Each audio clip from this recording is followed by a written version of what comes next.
como para entrar de lleno en el tema, conceptos básicos, qué es el famoso COVID-19, qué es el coronavirus. Bueno, la COVID es una enfermedad infecciosa que es causada por el SARS, que el SARS es el síndrome respiratorio agudo severo, y en este caso es COVID-2. Esto es lo que produce el famoso coronavirus que escuchamos hoy por hoy. Esto puede causar afecciones que varían desde moderadas a severas y en algunos casos fatales. Todo esto obviamente va a depender de, bueno, carga viral, estado de salud de la persona que contrae esta enfermedad y el desarrollo en esa persona, ya sea con los diferentes tratamientos médicos que, como sabemos, esto es un día a día, esto va evolucionando día a día, entonces se van obteniendo resultados, se van modificando acciones, no hay un ABC específico hoy por hoy.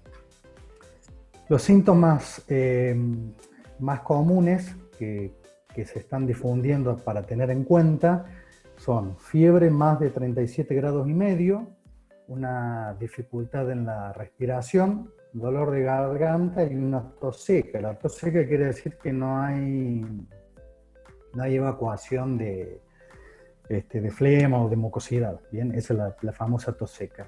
Y algunos pacientes pueden presentar dolor corporal general, congestión nasal, rinorrea, dolor de garganta y en algunos casos diarrea. Pero básicamente los síntomas principales son fiebre, tos seca, dolor de garganta y dificultad para respirar. ¿Por qué es importante tener en cuenta esto? Ya lo van a ver más adelante cuando se hace la elaboración de los protocolos de seguridad para el desarrollo de las tareas. Bien, ya lo había dicho Salvador en el comienzo. Todas las preguntas, por favor, déjenlas en el chat que está habilitado, además del apellido y nombre para la emisión del certificado. Todas las consultas, por favor, déjenlas ahí y al final de la charla vamos a responder todas. Bien. ¿Cómo es la transmisión de este virus? Esto va de persona a persona, una persona sana por una persona que está infectada. La persona que está infectada puede transmitir el virus a través de las gotículas o las gotas que salen de la nariz o de la boca, ya sea cuando tose, estornuda o simplemente en el habla. Estas gotas, depende del tamaño, quedan suspendidas en el aire cierta cantidad de tiempo y se depositan en la superficie. Por eso es importante también, que ya lo vamos a ver un poco más adelante, las pautas para la desinfección, la limpieza y la desinfección de las distintas superficies y elementos de trabajo, que es un punto a tener en cuenta y más inclusive para la elaboración del protocolo. Como decíamos, estas gotículas caen o están suspendidas en el ambiente, depende del tamaño, y caen en las superficies. Y uno toma contacto con esa superficie y después se toca los ojos, se toca la nariz, se toca la boca, y son vías de ingreso de ese virus al organismo. Por eso es importante también modificar ciertos hábitos que a lo mejor no los teníamos en cuenta antes de todo el tema de esta pandemia. Un poquito de legislación vigente que tenemos a la fecha.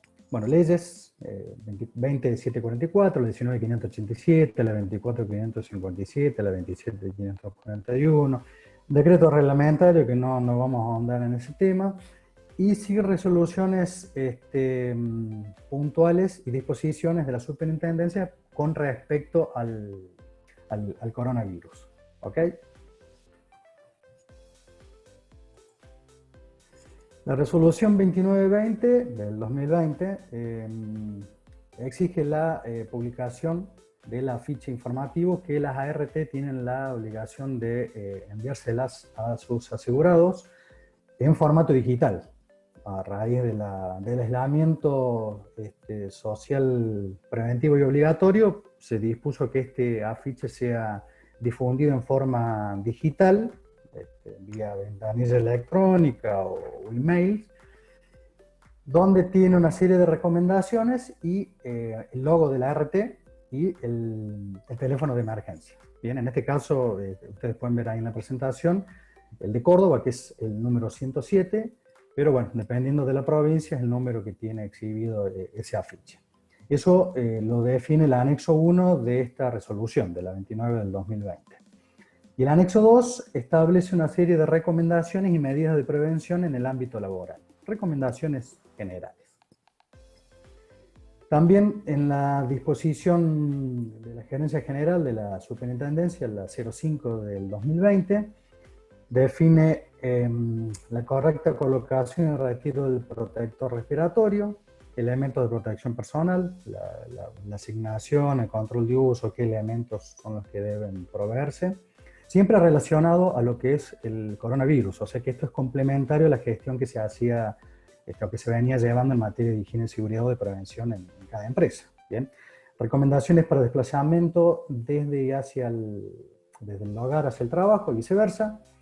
Y hay recomendaciones puntuales para los trabajadores del sector de energía eléctrica y de telecomunicaciones. ¿Okay? También define recomendaciones especiales para los trabajadores exceptuados del cumplimiento del aislamiento de la cuarentena. Todo esto está resumido o definido en la disposición 5. Bueno, pasando de lleno al tema protocolos. Como dije al inicio de la charla, es un tema candente, se escucha mucho la palabra protocolo. Bueno, ¿qué es el protocolo? El protocolo es un documento donde se establecen las medidas de prevención con las recomendaciones y los procedimientos para la prevención y para la actuación en caso de detectarse casos sospechosos o casos positivos. El protocolo tiene que tener un objetivo, un alcance, un marco legal, las responsabilidades y las medidas de prevención. El objetivo, obviamente, que es tratar de eliminar o disminuir el riesgo de contagio de coronavirus en los distintos ámbitos laborales. El alcance va a ser tanto para el personal propio de la empresa o de terceros. Y hablamos de terceros que pueden asistir a un establecimiento fabril como proveedores, o en el caso de un comercio, por ejemplo un supermercado, que serían los clientes. Así que el alcance aplica a todas las personas que van a ingresar o se van a desplazar dentro de un establecimiento. El marco legal hace referencia a los puntos que mencionábamos anteriormente, y también hay que definirse las responsabilidades. Si bien el empleador o la patronal tiene ciertas obligaciones, como por ejemplo proveer el kit de desinfección, los elementos de seguridad, definir los procedimientos de limpieza, también está la responsabilidad de los trabajadores de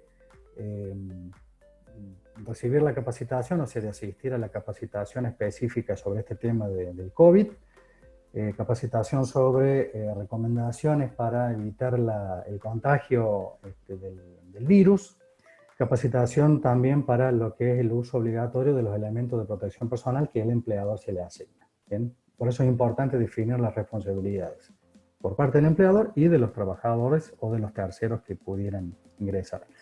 Asociar a dispuesto para sus clientes protocolos tipo, protocolos modelos, que esto pueden verlo en la página web de Asociar. Ingresan con clave, con el usuario y la contraseña y clave, y pueden descargarse distintos protocolos dependiendo del rubro, teniendo en cuenta que son protocolos generales que obviamente hay que adaptarlos a las actividades que se desarrollan en diferentes establecimientos.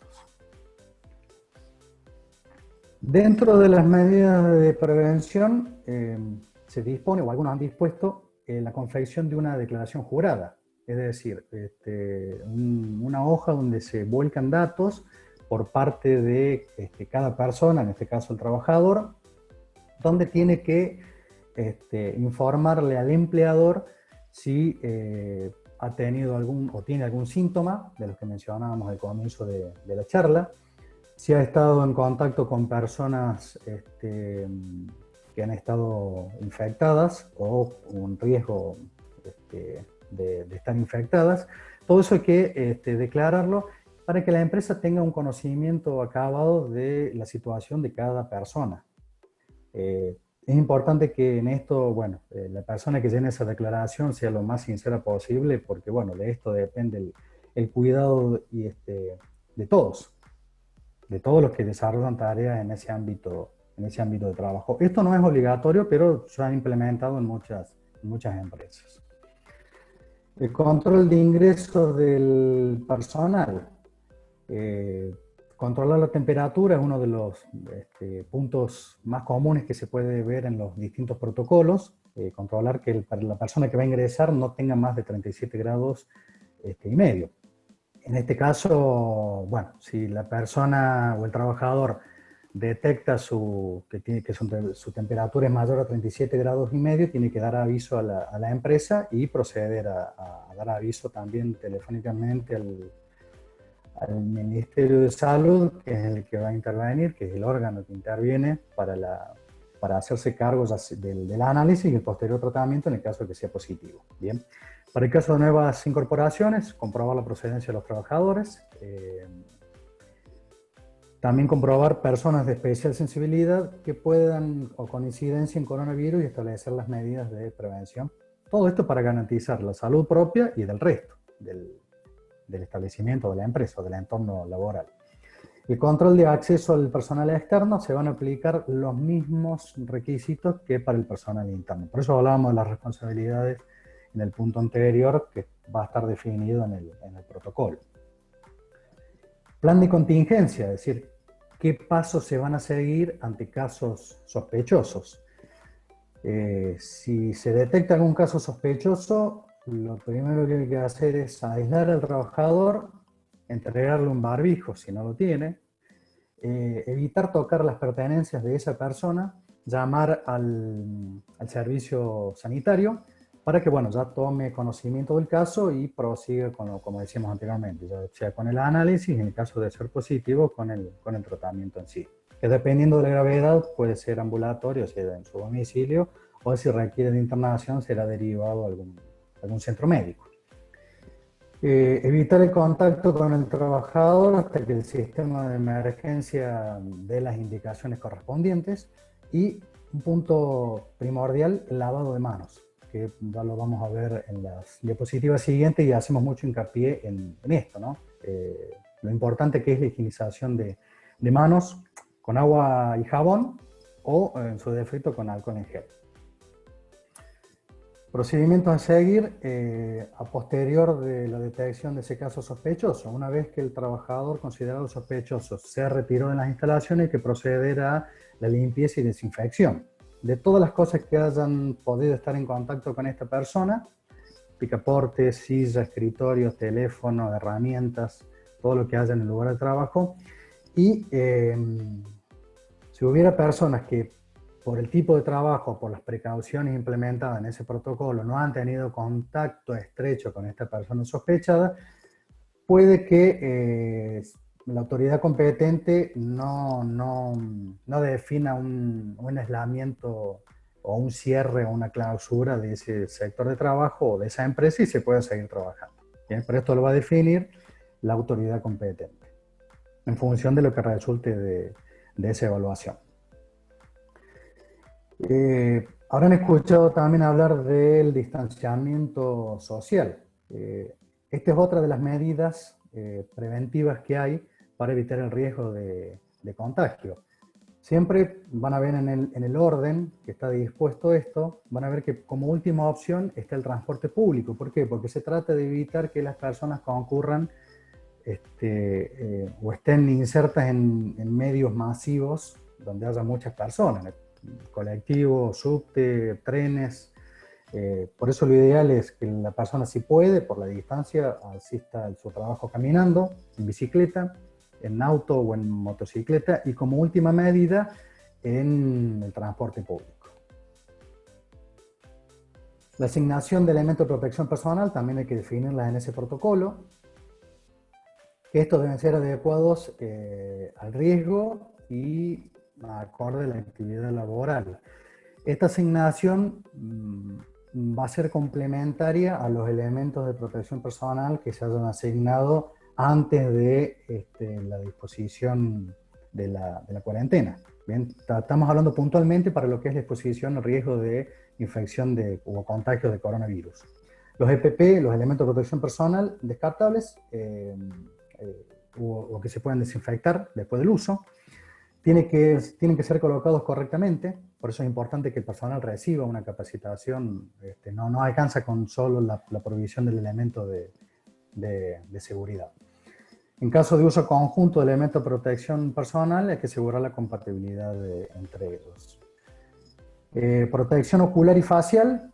¿Cuándo se va a utilizar esto? Cuando exista riesgo de contaminación a través de los ojos por salpicaduras o gotas, o en la generación de aerosoles. Protector ocular o facial, que protege toda la cara. En el caso de los guantes, se recomienda que sean desechables, y si no, bueno, que se puedan higienizar o limpiar. La ropa de protección tiene que ser resistente a la penetración de los microorganismos. Se recomienda que la ropa de protección biológica sea desechable. La ropa reutilizable no deberá mezclarse o estar en contacto con fuera del ambiente laboral. Por eso la ropa de trabajo debe quedar dentro de la empresa o del establecimiento. ¿Okay? El almacenamiento tiene que ser en forma adecuada, según las instrucciones del fabricante, y evitar el daño accidental, ya sea en la manipulación o en el almacenamiento.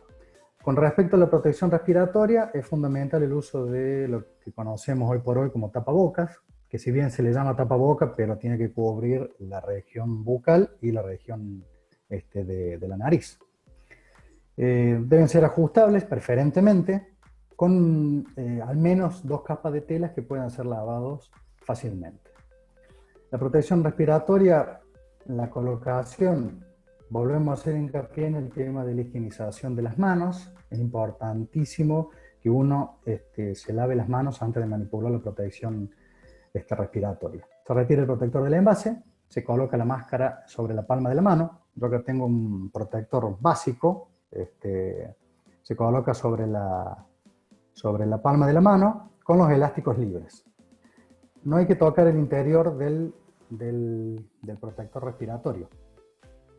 Se coloca con la pieza nasal sobre la nariz. No sé si se alcanza a distinguir. Este protector tiene una banda metálica y eso le puede dar la forma o la curvatura, una vez colocado, sobre la nariz para que quede correctamente el pliegue del protector. Se pasa el elástico por detrás de la cabeza, sobre las orejas, si tiene un solo elástico. Si tiene 2 elásticos, uno va sobre el cuello y otro sobre las orejas. Esto es pequeños pasos, pero que es importante que el personal reciba capacitación para la correcta colocación. Los protectores respiratorios pierden efectividad porque no sellan correctamente si se utiliza barba o bigote. Cuando se retira el protector, debe ser retirado a través del elástico y no tocar el frente del protector respiratorio, porque esto puede estar contaminado. Habrán escuchado hablar, cuando empezó todo este tema del coronavirus y las medidas de prevención, habrán escuchado hablar del famoso barbijo protector N95. ¿A qué se refiere el N95? Bueno, es una clasificación que según el tipo de protección respiratoria es el número y la letra que tiene. El N95 quiere o indica que tiene el 95% de eficacia. El N99 tiene el 99% de eficacia y el N100 tiene el 100% de eficacia. Esto lo define según normas NIOSH. ¿Por qué la N? Porque la N es el barbijo que no resiste, el protector respiratorio que no resiste al aceite. El R, 95, R99, R100 son resistentes al aceite, y los P son muy resistentes al aceite. Obviamente, a mayor resistencia, mayor es el costo que tiene un protector respiratorio de otro. Pero básicamente, por ejemplo, para el personal que está en centros de salud, es obligatoria la utilización del protector respiratorio clasificado como N95. De ahí surge el famoso N95. Dentro del protocolo habíamos hablado también que es importante establecer las frecuencias de higienización o desinfección, la forma de hacerlo y la frecuencia. Es importante definir qué vamos a limpiar y cómo lo vamos a limpiar y cada cuánto lo vamos a limpiar. Se hace una pequeña planilla donde se indica la frecuencia y la zona donde se va a implementar el procedimiento de higienización o desinfección. Hay partes del establecimiento, del sector de trabajo, que tienen mucho más contactos que otros. Yo siempre pongo el ejemplo del picaporte, es decir, hagan memoria de cuántas veces o cuenten cuántas veces una persona tiene contacto con un picaporte para abrir o cerrar la puerta, o con un teléfono, o sea, infinidad de veces en el día. Bueno, esas partes van a requerir una mayor higienización y desinfección que otras partes. Por ejemplo, que un techo, que una pared, un zócalo, una ventana, un vidrio, porque no tiene tanto contacto como los otros elementos. Por eso los tenemos que diferenciar, las poco tocadas o las de mayor uso, las mayormente partes tocadas por una persona. Las técnicas de limpieza. Aquí hay que definir dos puntos. Yo tengo que hacer tareas de limpieza y de desinfección, para lo cual voy a utilizar productos distintos. Limpieza con detergente y la desinfección con soluciones de hipoclorito o lavandina, como comúnmente la llamamos. Siempre se recomienda, cuando se efectúan tareas de limpieza o desinfección, hacerlo en un solo sentido, bien, barrer en un solo sentido con el trapo húmedo, desde la zona más limpia hasta la zona más sucia. Yo limpio con detergente todo el sector o el plano de trabajo, donde se desarrolla la tarea o las herramientas o los elementos que yo tengo contacto, y una vez que descarto todos los restos de detergente que pueden quedar, voy a proceder a la desinfección, que para eso voy a utilizar la lavandina. ¿Okay? Ahí van a ver en la diapositiva los porcentajes para preparar la solución para desinfección.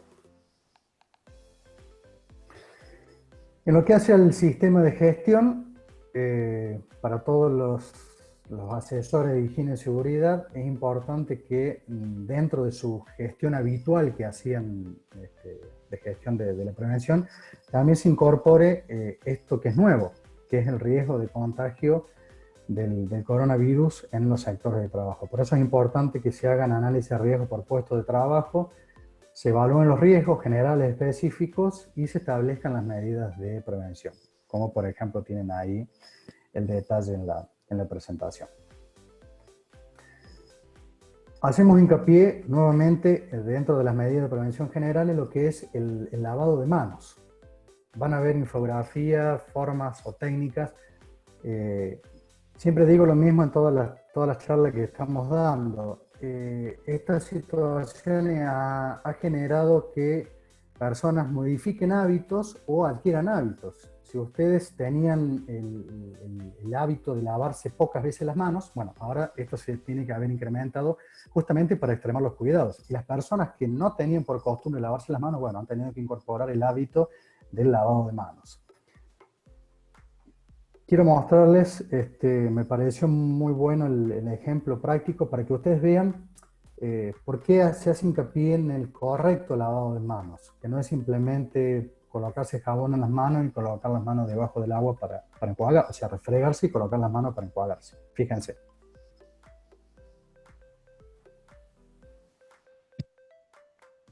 Hago este pequeño video para ilustrar la importancia del correcto lavado de manos, de la técnica correcta. En lugar de jabón, vamos a utilizar pintura negra para ilustrar de mejor manera cómo nuestras manos van a quedar completamente cubiertas de jabón.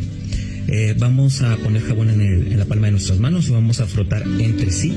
El siguiente paso es frotar entre nuestros dedos para cubrir perfectamente de jabón la parte interna de nuestros dedos. Como verán, el dorso no tiene nada, entonces aquí vamos a proceder a limpiar el dorso de ambas manos, como lo ilustra el video.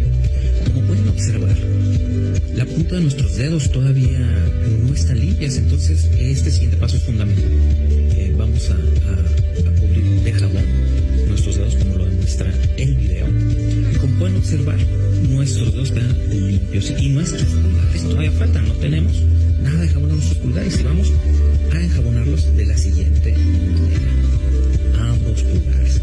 Y por último, nuestras uñas, que son de las partes más sucias, vamos a frotar en la palma de nuestra mano para que queden limpias. Y aquí terminamos el correcto lavado de manos. Podemos agregar un paso extra, que serían nuestras muñecas, para así cumplir la totalidad de nuestra mano. Vean cómo quedó completamente negro por la tinta, estamos ilustrando cómo quedó completamente cubierto de jabón. Si no lo hacen de esta técnica, no queda completamente limpio. Técnica es muy importante, apréndanla, repásenla. Es una de las principales herramientas que tenemos en contra de cualquier infección. Bueno, me pareció muy interesante este video porque, bueno, muestra claramente cuáles son las partes o los sectores de la mano que quedan sin jabón. Entonces, bueno, hay que implementar procedimientos como los que veíamos en los 8 pasos que se detallan aquí para la técnica correcta del lavado de manos.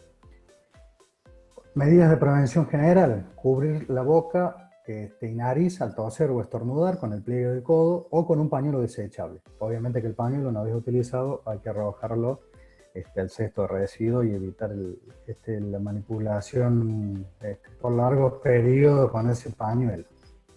Evitar tocarse los ojos, la nariz y la boca, como lo habíamos mencionado al comienzo. Evitar compartir objetos de uso personal, elementos de higiene, vasos, cubiertos. Mantener la distancia mínima de 1 metro, 1,5 metros con otra persona. Acá hago un breve paréntesis porque si bien ya se ha comenzado a implementar en algunas ciudades, en algunos pueblos, en algunas provincias, se ha habilitado las salidas temporarias para caminatas o para ejercicio en un radio de X metros cuadrados. Es importante que cuando se estén con otras personas que están en movimiento, en este caso, por ejemplo, 2 personas que van caminando una detrás de la otra, la distancia tiene que ser aún mayor. ¿Por qué? Porque esa persona genera, o si estornuda, genera una nube de microgotas y por efecto, que eso está comprobado en el túnel del viento, la persona que viene caminando por detrás puede recibir esas microgotículas. Por eso es importante tener en cuenta que el 1,5 metros, 2 metros son para 2 personas estáticas. 2 personas en movimiento que estén caminando, habría que duplicar esa distancia a 4 o 5 metros, y si van corriendo, a su vez duplicarla, 10, 15 metros, y si van en bicicleta, más distancia todavía, justamente para tratar de evitar el contagio de una persona a otra. Hacemos hincapié en recibir y estar informado diariamente, siempre por medios oficiales o información fidedigna. Hay mucha fake news dando vuelta constantemente con respecto a esto. No vamos a hacer mención de ninguna, pero es importante estar informado y actualizado lo justo y necesario el día a día para ver cómo avanza esto. Respetar las restricciones de desplazamientos y concentraciones, evitar las concentraciones multitudinarias, o sea, no ir a meterme donde hay mucha gente. Si pueden evitar ir al supermercado o ir lo justo y necesario, es una medida más de prevención, por ejemplo. Tareas de desinfección y limpieza, como ya lo habíamos mencionado. Ventilar los ambientes, esto es muy importante, ya sea en la casa de uno o en el ámbito laboral. Desplazamientos, como lo habíamos mencionado dentro del protocolo, tratar de hacerlo caminando, en bicicleta, en vehículo, ya sea en auto, en moto, y como último recurso el transporte público. El lavado de manos es muy importante para evitar el riesgo de contagio de coronavirus o cualquier otra enfermedad. Y lo ideal es que siempre se tenga a mano un kit de higiene personal, que esto está definido por la utilización de alcohol en gel o el alcohol al 70% con un rociador tipo spray. En el caso de que se trasladen en transporte público, no ubicarse detrás del conductor del colectivo, respetar la distancia recomendada, hacerlo en asientos alternados. Si se va a toser o estornudar, hacerlo en el pliegue del codo y evitar los puntos de acceso al transporte público con aglomeración, es decir, tratar de respetar la distancia, como habíamos mencionado, para personas estáticas de 1,5 metros, 2 metros. Bueno, esperando haber aportado algo más a todo esto que son medidas de prevención o guías de prevención para la transmisión del coronavirus. El objetivo nuestro es justamente cuidar la salud de todos nuestros asegurados. Ahí van a ver en la diapositiva mi dirección de correo electrónico por cualquier consulta o algo puntual que quieran consultar.